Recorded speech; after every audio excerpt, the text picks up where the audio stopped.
తెలంగాణలో రుణరణం కాస్త దేవుడి చెంతకు చేరిందా? సీఎం రేవంత్ వేసిన ఒట్టు గట్టు మీద పెడుతున్నారా? ఆగస్టు 15 నాటికి రుణమాఫీని సమూలంగా చేశారా? అన్నదాతల హరిగోసకు కారకులెవరు? సీఎం సారు ఏం చెప్తిరి, ఇప్పుడు ఏం చేస్తిరి? సీఎం మాట తప్పితే తెలంగాణ ప్రజలకు పాపం తగిలిందా? ఆ పాపాలు తొలగాలని హరీష్ రావు ఏం చేయబోతున్నారు? ఆయన చేసేదాన్ని హస్తం సర్కార్ ఎలా అడ్డుకోబోతుంది? ఈ విషయంలో బీజేపీ ఎందుకు వెనకబడింది? గమ్యం తెలియని కమలాన్ని నడిపించేదెవరు? దేవుడు చేసిన మనుషులను చూసి ఆయన మదిలో ఏమనుకుంటున్నారు? What's the story?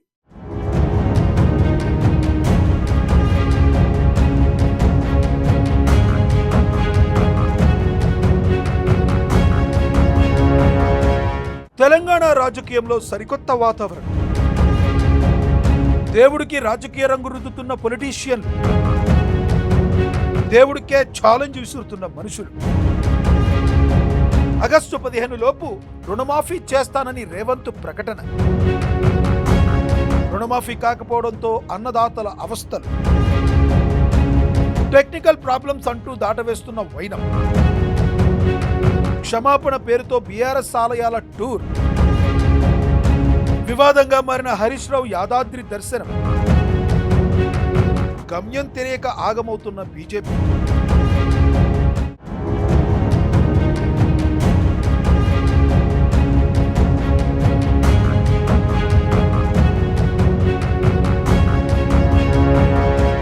తెలంగాణలో దేవుడికి రాజకీయ రంగు రుద్దుతున్నారు. ఖద్దరు నేతలు చివరకు దేవుణ్ణి కూడా వదలడం లేదు. దీంతో రాష్ట్రంలో సరికొత్త వాతావరణం కనబడుతుంది.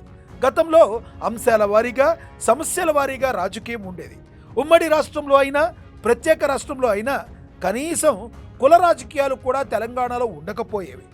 కుల రాజకీయాలు చేయాలని చూసి ఫెయిల్ అయిన నాయకుల్లో చివరకు కేసీఆర్ కూడా ఒకరు. అలాంటి తెలంగాణలో ఇప్పుడు కొత్తగా దేవుళ్ల పేరుతో రాజకీయం మొదలుపెట్టారు.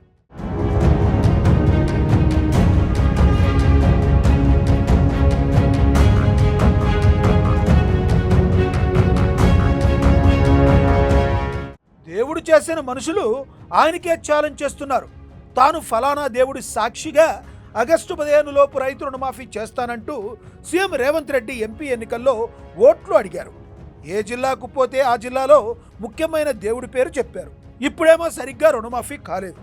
రైతన్నలు హరిగోసపడుతున్నారు. అడిగితే టెక్నికల్ ప్రాబ్లమ్స్ అని దాటవేస్తున్నారు. దీంతో దేవుడికి కోపం వస్తుంది.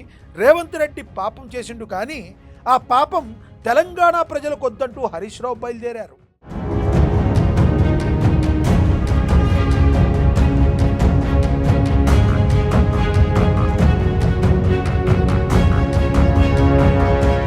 సీఎం రేవంత్ రెడ్డి ఏ దేవుడి పేరు చెప్పి ఓట్లు అడిగారో ఆ దేవుడి దగ్గరకు పోయి క్షమించమని ప్రార్థిస్తారని బీఆర్ఎస్ అంటుంది. ఆయన పేరు చెప్పారు. మేము ఇప్పుడు ఏకంగా తీర్థయాత్రలే చేస్తామని షురూ చేశారు. ఇప్పటికే యాదాద్రి ఆలయాన్ని దర్శించుకోవడం వివాదంగా మారింది. అంటే ఎటొచ్చి ఇప్పుడు దేవుడి పేరు, గుడితోనే రాజకీయం చేస్తున్నారు. ఇందులో ఇంకా బీజేపీ వెనకబడిపోయి ఉంది. నిజానికి ఇలాంటి వాటిలో బీజేపీ ఓ అడుగు ముందులో ఉంటుంది. కానీ నడిపించే నాయకుడు సరిగ్గా లేకపోతే గమ్యం తెలియక ఆగమవుతుందన్నట్లుగా తయారైంది తెలంగాణ బీజేపీ పరిస్థితి. అందుకే ఈ గుడి రాజకీయాల్లో ఎక్కడా బీజేపీ జాడలేదు. ఇక హరీష్ రావు తీర్థయాత్ర రాజకీయానికి కాంగ్రెస్ ఎలాంటి విరుగుడు కనిపెడుతుంది? తాము కూడా తక్కువ కాదని బీజేపీ కూడా రంగంలోకి దిగుతుందా? చూడాలి మరి. రానున్న రోజుల్లో దేవుడి రాజకీయం ఏ మలుపు తిరుగుతుందో.